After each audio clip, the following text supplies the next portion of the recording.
Hey, what's going on everybody? Hope you're having a good day as always. My name is Michael and thank you for joining me. So today I want to start talking about something that I've been seeing creep up in more and more conversations I hear about, podcasts that I listen to, financial discussions, and that is the idea of universal basic income.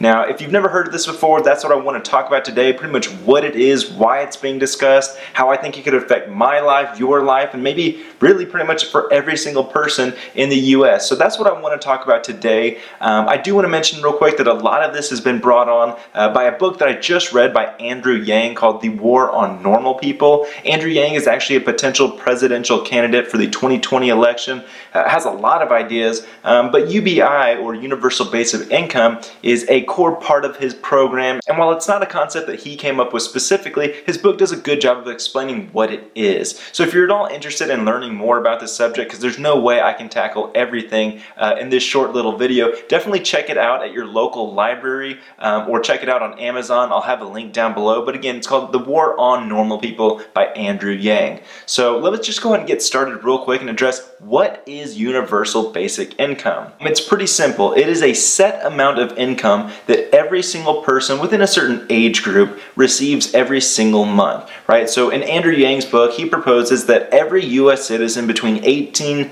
and 64 years old would receive $1,000 per month, right? And this is not like a welfare program. Everybody gets this in this age. It doesn't matter if you make $2 million a year or $20,000 a year. Every single person gets it. It's a social benefit. It's something that should be looked at with pride because our nation produces so much that we can afford to do this for our citizens, right? So universal basic income. Now I will say that even though it's not a welfare program, it's something that if you already receive benefits through like food stamps or disability or any other program, you wouldn't necessarily get both, right? You only get one or the other. So if your benefits currently add up to more than $1,000 a month, then you keep that, but you don't get UBI. Likewise, if you receive benefits but they don't add up to $1,000, well then now you just get $1,000, and everyone would get $1,000. So that's what it is. Universal basic income. Now I did say earlier that this is not Andrew Yang's creation or idea.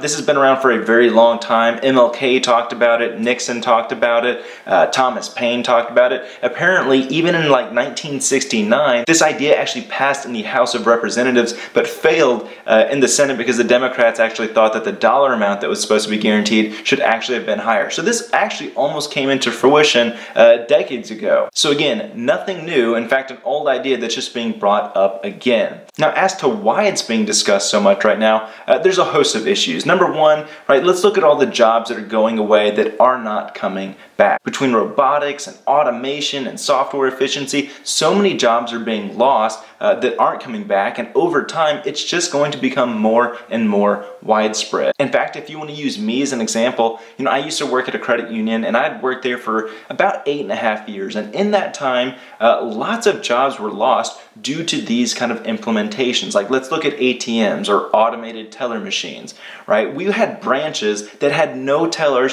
whatsoever. They were the new branches. That means that a lot of new branches that were being opened up had no tellers. They only had personal bankers and then pretty much fancier, nicer ATMs that could do all the deposits and cash withdrawals and all that other stuff. So let's say an average branch had 8 tellers, right? That's 8 jobs being taken away because we just found a better, more efficient way to do it. We don't have to pay these ATMs as much money as these teller salaries. Is that a bad thing?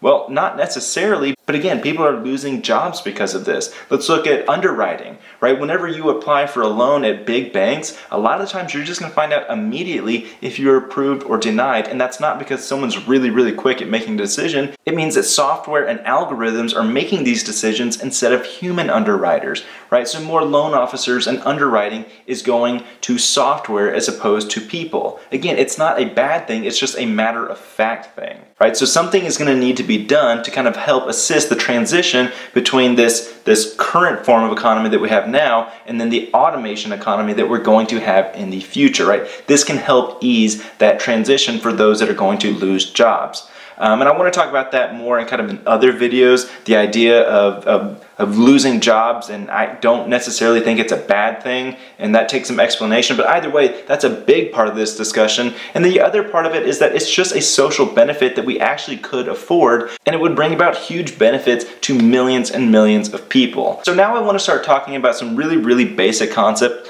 of what would this mean to you? How would this affect your life? Let's look at you specifically. How would having $1,000 extra per month change your life?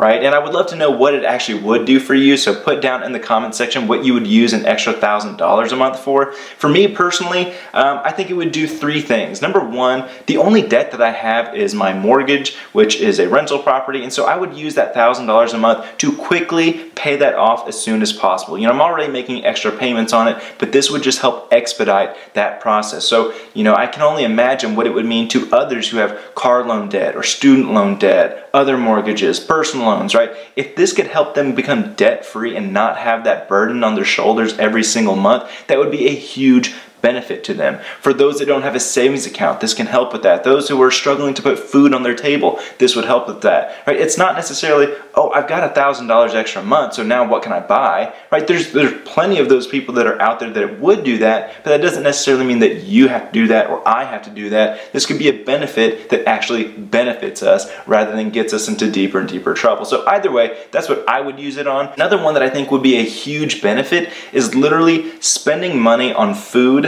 that makes sense, right? You know, a lot of times people say, I can't afford to eat healthy, I can't buy organic, I would love to not support factory farming and shop at farmers markets, I just can't afford to do so. Well, hell, maybe this would be a huge benefit to start supporting those that actually grow food in a sustainable and ethical way. So I think that would be an awesome benefit. But again, these are just some really basic examples, just some things that I think about, but again, I would love to know what you think about. Now, the last thing I want to talk about is kind of what it could do for everyone else, right? Or just some of the other things that we may not think about by default when we think of getting an extra $1,000 per month. But some of the issues that Andrew Yang brings up are really profound things. Like, think about how much stress is caused due to financial anxiety in American households. Think about how much drug use is dependent because people are just so overwhelmed and maybe they don't make enough money and they're just scraping by. And this can maybe help alleviate a lot of that stress and anxiety. How many marriages are broken up due to finances, right? This could help alleviate some of that. How many crimes are committed with the sole purpose of attaining money, whether it be a robbery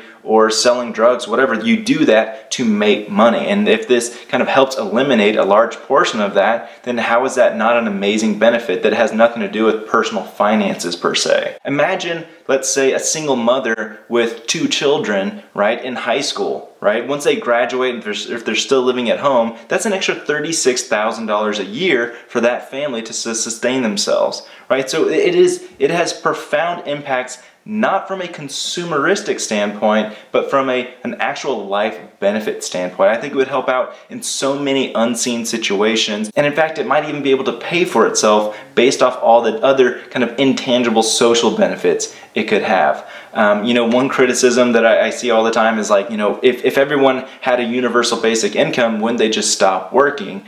And no, that's just kind of silly, because could you stop working and live off $1,000 a month? Sure, there are some people that could do that and might even would do that, but that's simply not the majority of people. And the only way I see that happening is almost in a good way. Like, let's pretend, and this is an outlandish example, but let's say 5 people, who are all receiving UBI said, hey, let's just all rent together, live under the same house, and now that we all make roughly combined $60,000 or more, right, because that's assuming none of them work, but let's just say with that $60,000 we use that to split our living expenses, right? Well, if they did that, I almost see that as a good thing, right? What if they don't now need 5 cars between them, right? Maybe they can share 2 or 3. Maybe by living together and combining and pooling resources, between them, they don't need 5 coffee makers. They don't need 5 sets of, cookware. They don't need 5 sets of plates and dishes and pretty much everything a single household normally has, right? If you can combine resources to live more efficiently, again, how is that a bad thing? To me, it's actually a net positive, but either way, these are just my thoughts and opinions. A lot of these ideas came from, again, the book, The War on Normal People, Andrew Yang, check it out. But I would ultimately love to know what you think. I'm not trying to make this a political issue, left versus right ideology or anything like that, because it's been proposed on both sides, but I would just love to know what you think, so definitely put that in the comment section down below. Again, this is going to be a reoccurring topic. I would love to have an economist on there and maybe share some more blunt information with me and you guys as well. But I would love to know what you guys think. Don't forget to like, subscribe, comment, share. You guys know what to do. But thanks for watching. I'll see you guys next time. Hey guys, I know I just said this stuff, but let me say it again. Thank you very much for watching. I appreciate everyone's support. If you would all like to show extra support, definitely make sure to look at my Amazon link down below. If you're interested in becoming a Patreon supporter, I've got a link for that as well. But either way, the goal is to support as many people make better, sound financial decisions, and the goal is to do that for every single person that we can. So please don't forget to like, subscribe, comment, share. Everything helps the channel grow and help out more people. So thanks again. Take care. I'll see you next time.